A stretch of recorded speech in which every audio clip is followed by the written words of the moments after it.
Mwenyekiti mkuu wa chama Chadema Mheshimiwa Tundu Lissu anatarajiwa kuanza kuhojiwa kwa maswali ya dodoso cross examination kamishna mkuu wa magereza pamoja na mkuu wa gereza la Ukonga katika shauri la katiba la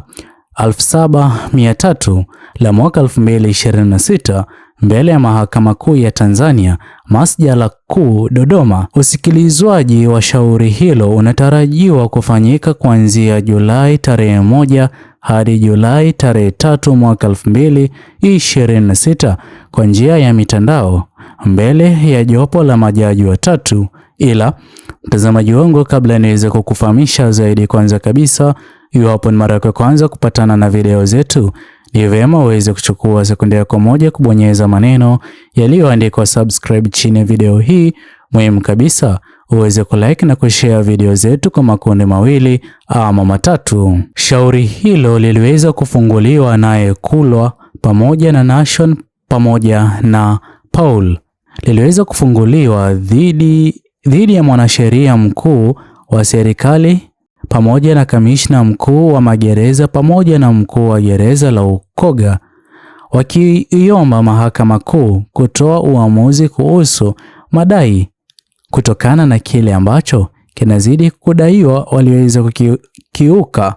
haki na msingi ya kikatiba huko ndani ya gereza baada ya kumfuata Mheshimiwa Tundu Lissu. Miongoni mwa hoja zilizoweza kuwasilishwa mahakamani ni madai ya kwamba viongozi wa chama Chadema wamekuwa wakizuiwa kumtembelea Mheshimiwa Tundu Lissu akiwa gerezani. Pia walalamikaji wanadai kuwa askari huko gerezani wamekuwa wakisikiliza mazungumzo ya siri kati ya Mheshimiwa Tundu Lissu na mawakili wake wanaozidi kumtetea kesi ya uhaini inayozidi kumkabidhi, jambo ambalo wanazidi kukiuka mikakati na mashaurio ya kisheria, jambo ambalo wanazidi kudai kwamba ni lazima liweze kufanyiwa kazi, kwani mazungumzo yao ya faragha hayafai kusikilizwa hata na askari yoyote yule wa gereza, jambo ambalo wanaamini kwamba huenda maafisa hao wa gereza wanazidi kuhusika kufichua baadhi ya mazungumzo ya faragha yanayozidi kuendelea kati ya Mheshimiwa Tundu Lissu na mawakili wake. Mtazamaji wangu, kwa kweli hizi hapa ni hatua njema na hatua nzuri. Moja kwa moja ni habari njema kwa idadi kubwa ya wafuasi wa chama Chadema kutokana na kile ambacho kitaweza kufuatia kuanzia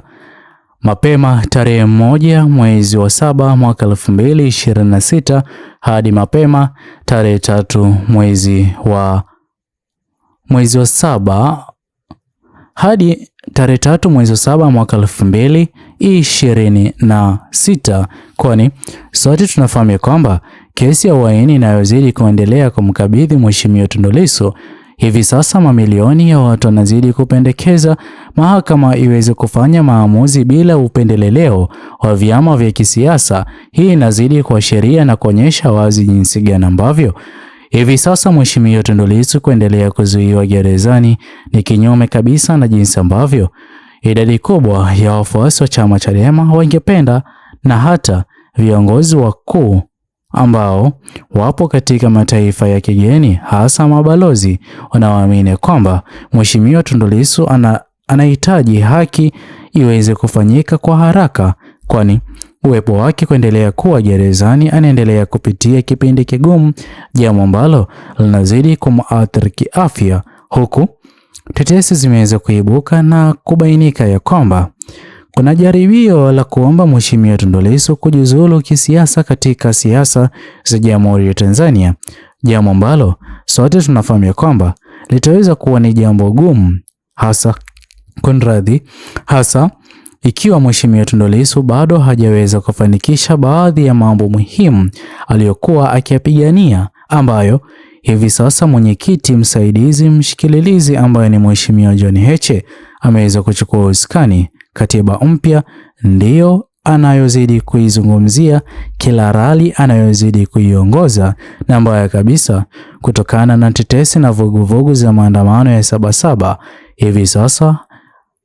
Katiba mpya inazidi kuombwa na kila mwananchi wa Jamhuri ya Tanzania. Hii hapa inazidi kusababisha uongozi ulioko madarakani kuendelea kuwa katika kipindi ambacho sio cha sintofahamu jinsi gani ambavyo hali hii wataweza kukabiliana nayo, na sote tumeweza kuanza kushuhudia maafisa wa polisi kila kona hivi sasa mjini Dar es Salaam kuanza kuimarisha ulinzi na hata kutotaka mikusanyiko ya aina yoyote ile. Hii hapa ni kutokana na uongozi ulioko madarakani usingependa vurugu ya aina yoyote ile, hata maandamano yaweze kufanyika tarehe 7 mwezi wa 7 ikiwa imeweza kusalia siku chache tu. Ila kwa kesi yake Mheshimiwa Lissu, kwa jinsi ambavyo inazidi kuelekea ama kwenda hivi sasa, ni habari njema, na sote tunafahamu kwamba mbeleni kuliweza kuibuka taarifa ya kwamba viongozi wakuu wa serikali ya CCM wangependa kumwachia Mheshimiwa Tundu Lissu, ila kwa masharti, na moja ya sharti lililokuwa likipendekezwa ama kuzungumziwa sana ni ya kwamba Mheshimiwa Tundu Lissu kipindi na wakati ambapo ataweza kuwa huru, basi moja kwa moja ataweza kuhusika kuongoza maridhiano, jambo ambalo sote tunafahamu kwamba maridhiano haya yakiweza kufanyika,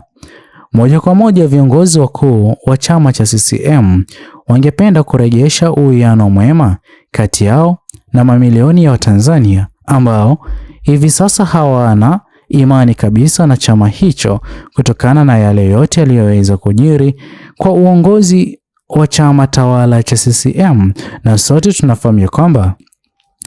mbinu pekee ambayo huenda kaweza kuitumia na kurejesha imani ya mamilioni ya Watanzania ni iwapo kutaweza kufanyika maridhiano, ila sote tunafahamu kwamba Mheshimiwa Tundu Lissu hayupo tayari kwa maridhiano kwa njia yoyote ile. Mbaya kabisa, anaamini kwamba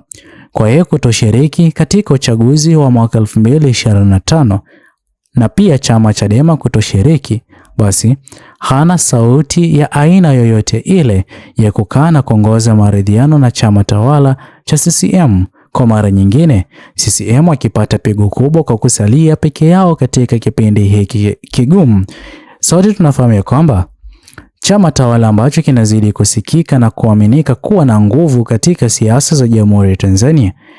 ni chama Chadema, na sote tunafahamu kwamba dhumuni na sababu kuu leo hii Mheshimiwa Tundu Lissu yupo gerezani ni kutokana na ubabe wa vyama vya kisiasa baina ya chama Chadema na CCM. Hii hapa inazidi kudhihirisha wazi ama kuleta ukweli uliokuwa umeanza kutolewa na wachanganuzi wa mambo ya kisiasa ya kwamba alichokuwa ameweza kukipanga Mheshimiwa Tundu Lissu katika uchaguzi wa mwaka 2025 angeweza kuibuka kuwa mshindi, kwani iliweza kubainika kwamba vyama vyote vya upinzani katika siasa za Jamhuri ya Tanzania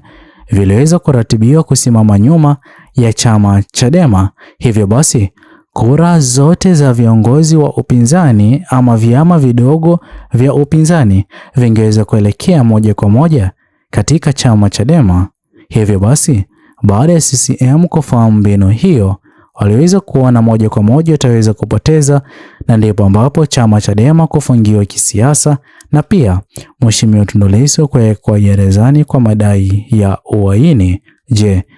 mtazamaji wangu, wewe mtazamo wako ni upi? Tukiendelea kusubiria tarehe 1 hadi tarehe 3 kesi hiyo iweze kuanza kusikilizwa kwa mara nyingine. Tuachie maoni yako katika uwanja wa comment section. Muhimu kabisa uweze kusubscribe, like, comment na kushare video zetu. Bye bye until the next video.